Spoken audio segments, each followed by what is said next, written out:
Hello everyone and welcome to another episode of Gautam's Cooking Adventures.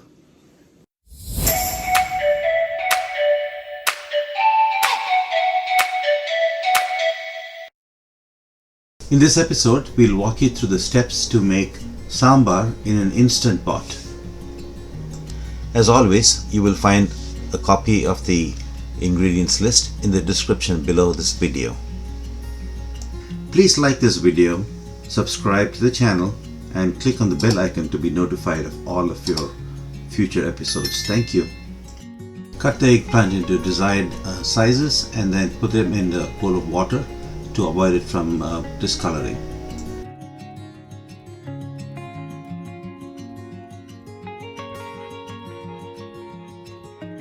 So now we have diced the tomatoes into small bits. You can also slice the onions and slit the chilies, and that's now ready for the rest of the cooking to start.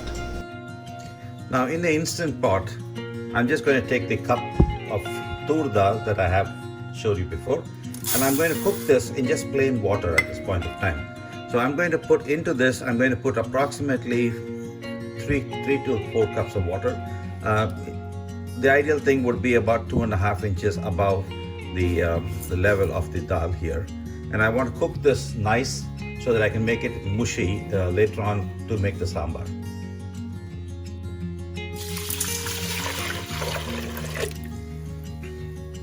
So I have about 1.5 inches over the dal at this point in time, so I'm going to add a little more to make it about 2.5 inches of water over the dal. What's important is I don't want this too watery, but at the same time I want it watery enough to cook the dal well.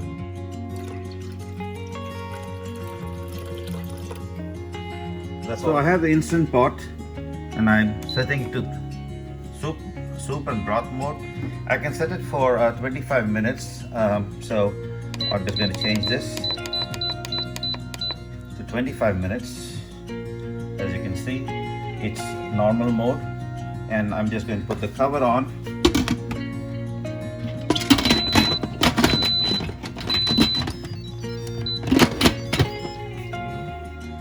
The cover is on, it's on pressure mode, so I switched off the valve and I'm just going to let this cook now, and when it's finished we'll come back and revisit it. Sambar can never be complete without this most important component or the ingredient, which is tamarind, and the tamarind provides that unique sour taste to sambar. And for now we're going to be using some tamarind concentrate. So in a small bowl I have some water, about a cup, little less than a cup of water. It's hot water, and in this I'm going to add the tamarind paste so I can dissolve it and make it the tamarind solution.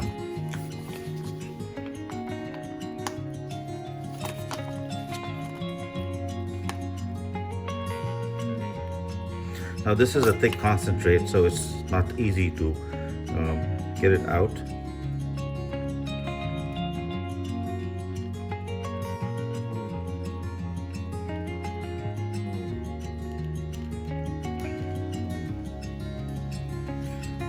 That should be enough tamarind concentrate, and all I'm going to do is just mix it in.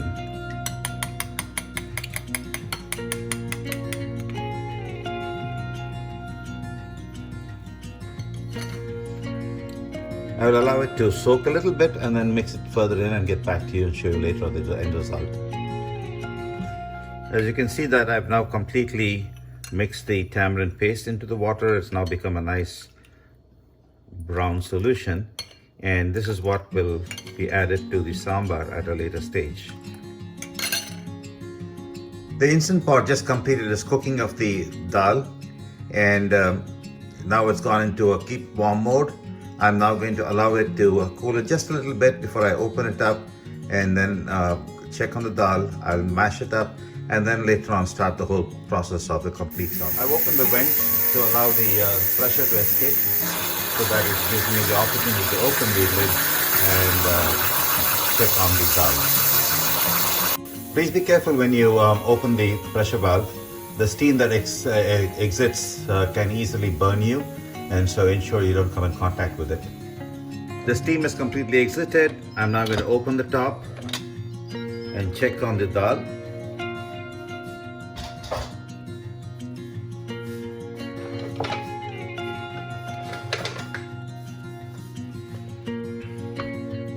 You can see it's nicely cooked. So what I will like to do is mash this before I start cooking the rest of the sambar. The reason I do this is because what the dal will do is it will give it a nice body and a nice thicker base for the sambar. But I will also be adding the 1/4 spoon of dal at this time to do the next cooking. And the reason I'm going to do that is because this 1/4 spoon of dal, when it's cooking, will now cook as complete dal, and that will provide that experience of the dal, and the mashed dal in the background will provide the body. I'm just a lazy guy and like to use the blender instead, and all I'm going to do is just blend it all together.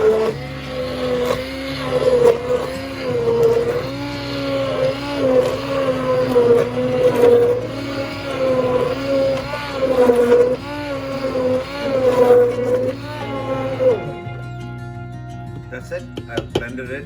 It's become a nice amalgamated solution now, and this is now ready to do the rest of the sambar. Now to this base mix, I'm going to start with the tamarind solution that I created. I'm just going to add this into it.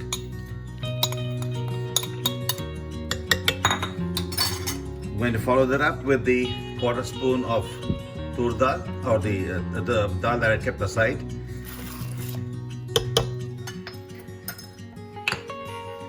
Some turmeric, just about 1/2 teaspoon maybe.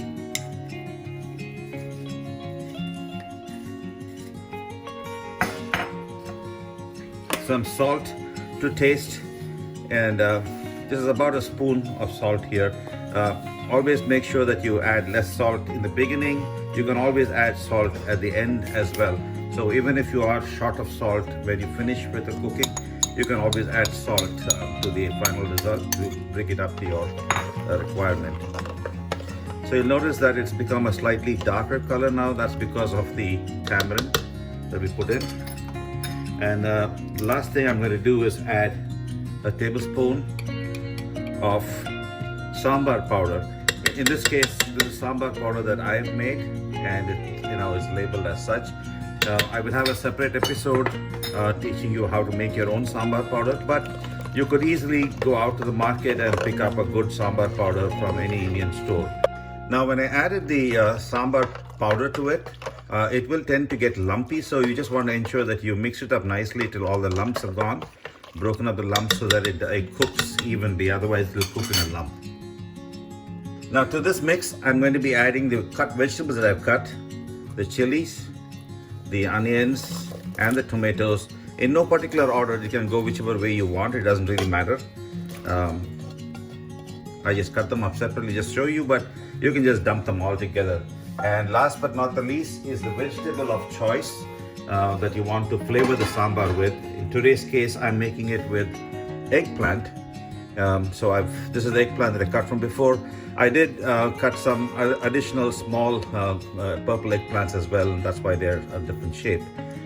But if you notice that the eggplant did not become brown, which you'd normally have turned if it had been exposed without any water. So ensure that you have that in water. I'm just going to dump it in here. Again, the whole point is to cook them all together and ensure that the flavors from all of the different ingredients of the vegetables are imbibed by the sambar. The sambar gets its final taste based on the vegetable that you're going to be adding to it. Every sambar will be different. It'll taste a little bit different because of the vegetable. The base taste remains the same, but the vegetable flavors it differently. Now, there is enough water to cook this whole items over here, all the ingredients over here. So I'm not really going to be adding much more water, but I do think that I'd like a little more body in terms of the volume, because I like this sambar to last me a couple of days. So I'm just going to add just a little bit of water to this to get it ready for starting the cooking. So I just added water into the same bowl in which I had made the solution, the tamarind solution, and I'm just adding that to this. That's it. Everything is in place for it to cook. I can taste it now just to see how much salt there is. I think for now the salt is just right, and I'm not going to add any more till I finish the cooking. So for now, all we need to do is go back to a second cooking process in the Instant Pot.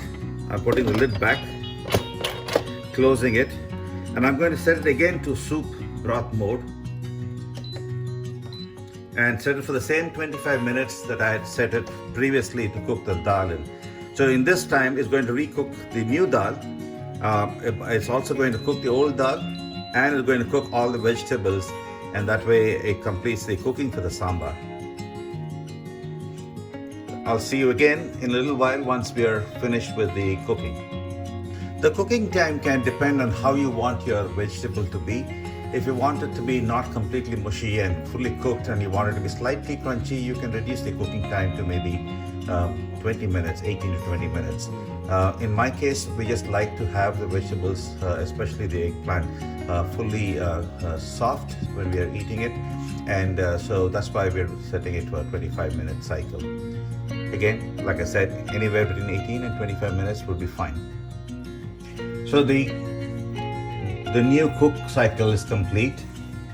We've just released the valve, let the steam escape, and now we're going to open it to check how the sambar looks.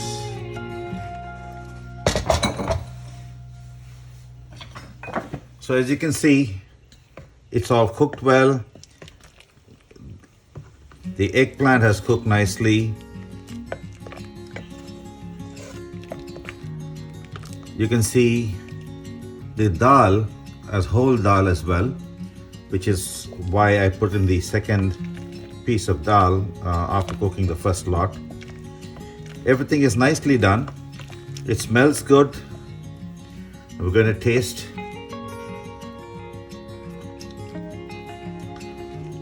I need a little more of salt at this point of time, and the reason that the salt is reduced is because we've added the vegetables, and that vegetables have also taken some of the salt out of the mix.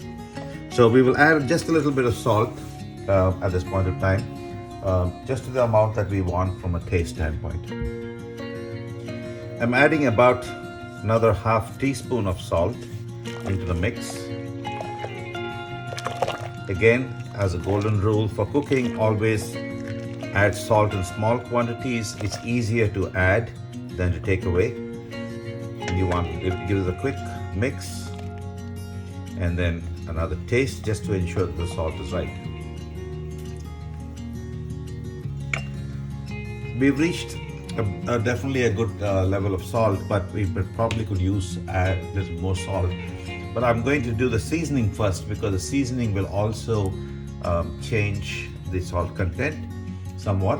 And so once the seasoning is added to it, I will then taste it and add salt accordingly. Now the seasoning. For the seasoning, I'm going to take a seasoning vessel like I have. It's a small pan, not very big, but it's a nice white pan so I can see what's happening. It allows for the oil to also flow nicely. And into this, I'm going to add a tablespoon of ghee.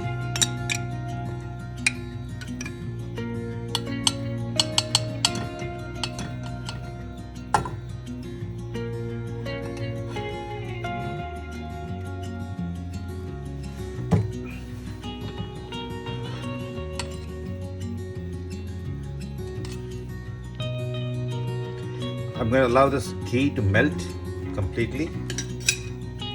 Allow it to become nice and hot. The ghee is almost hot enough. At this point of time, I'm going to add in the red chili. Just break it and add it in. I want the chili to cook inside as well as outside, and also allow the seeds of the chili to cook, which adds a little bit to the spice, but also adds to the taste and the flavor.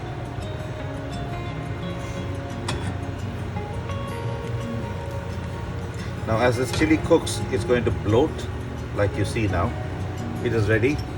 At this point of time, I'm just going to add the mustard seeds to it.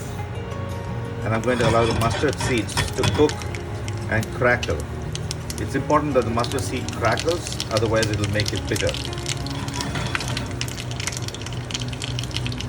Now that it's crackled, I'm adding the Jeera. Let the Jeera cook 15 seconds. Adding the Hing to it.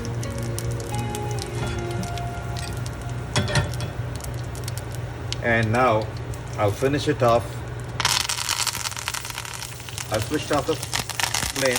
I've added the curry leaf to it, and I'm allowing the curry leaf to cook in the heat of the residual oil. So the seasoning or tadka is ready at this point of time, and all I have to do is take this and add it to the sambar that we've already made.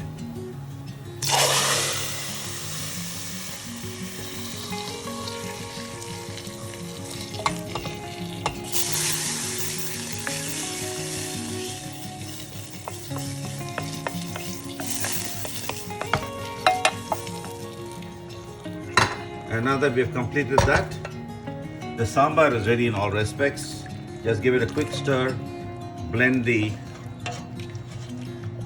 seasoning into it, and there you go. Sambar is ready. Now as a final step, I want to check for salt.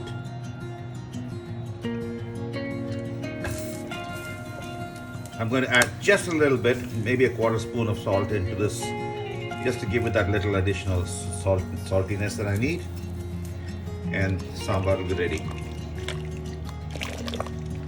That's it. It's as simple as that, as easy as that. Doesn't require very much effort. Instantpot makes it really a magical experience to cook. And so that's it. Happy cooking. I'll come back to you once I've put this into a dish. Now there is one final thing that you can do if you want to. It's optional. You can garnish it if you feel like with just some fresh coriander leaves. Just like so. And the coriander leaves adds to the taste as well. The sambar has now been put into a serving dish. It's garnished well, and it's ready in all respects to be served and eaten. Happy cooking, happy eating.